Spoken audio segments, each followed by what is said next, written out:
You have Adam and Eve, and they're in the Garden of Eden. And everything in this garden is great. It's exactly as it should be, except there's this one tree that they're told by God not to eat from because it's dangerous and it will kill them. So that's it. Avoid this fruit tree and we're fine. Right, it seems pretty simple. But in this garden, there's a snake, and it starts telling a different story. It says that if you eat of this tree, it's not going to kill you. In fact, it's going to make you become like God. And Adam and Eve, they believe the snake and they eat the fruit. And because of this, the goodness of the garden is tragically lost, and evil and death enters into God's good world. Now, why is there a talking snake in the garden? I mean, this thing is a problem. Yeah, it's very strange. And even more strange is the fact that the Bible doesn't say why or how this thing even got there. It just presents the snake as this creature who's in rebellion against God and that wants to get other people to doubt God's goodness and lead them on a path towards death.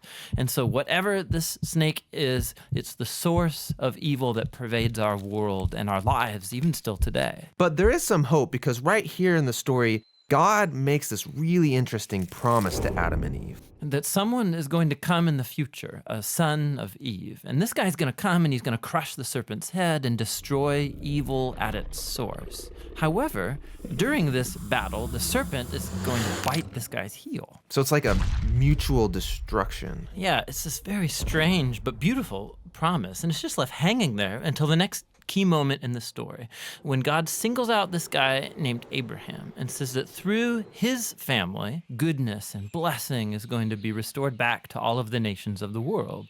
And as we follow this family, we get to one of Abraham's great-grandsons, this guy named Judah.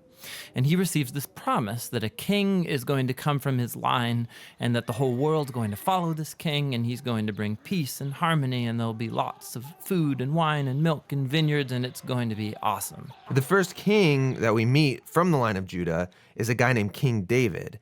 And he's a hero. Maybe he is the snake crusher. But it turns out that David is infected with the same evil as the rest of humanity. He never crushes the snake, just the opposite. However, God makes a promise to David that this king is going to eventually come from his line. But as you go on in the story, one by one, each generation of his sons, they're just total chumps. They give in to the snake, they choose evil, they go after money and sex and power and following other gods. Things get so bad that they run the nation of Israel right into the ground, and the big bad empire of Babylon just takes them out. And so now there are no more kings to even fulfill this promise. So it seems like the whole plan is lost. But during these dark days, there's this crazy group of guys called prophets, and they just kept talking about this coming king and reminding us of the promise that he'll come, he'll defeat evil, he'll restore the garden. Now, one specific prophet, Isaiah, he tells us more about why this king is bitten. Isaiah says that the promised king receives this wound because of humanity's evil, and that it kills him. But then all of a sudden he comes back, and Isaiah says it's because he suffered this wound that he can now become a source of healing to other people.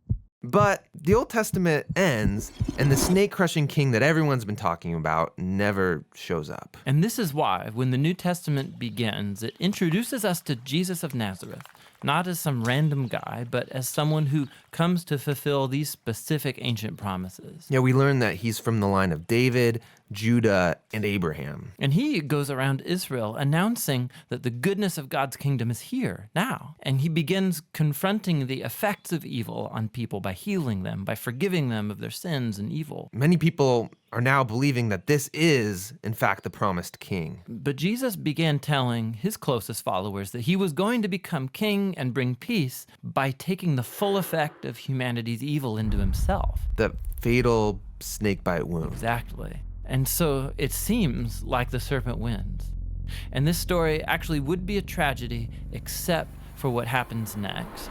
Jesus rises from the dead. And now Jesus has the power over evil and death for himself. And so the rest of the New Testament is then making this claim that Jesus' power over evil and death has now become available to us to begin confronting the effects of evil in our lives. But even still, death and evil are a real problem in our world all around us. And so the story of the Bible ends by describing this future day when Jesus comes back and he finishes the job. He destroys the snake once and for all, and he restores the goodness of the garden here on earth.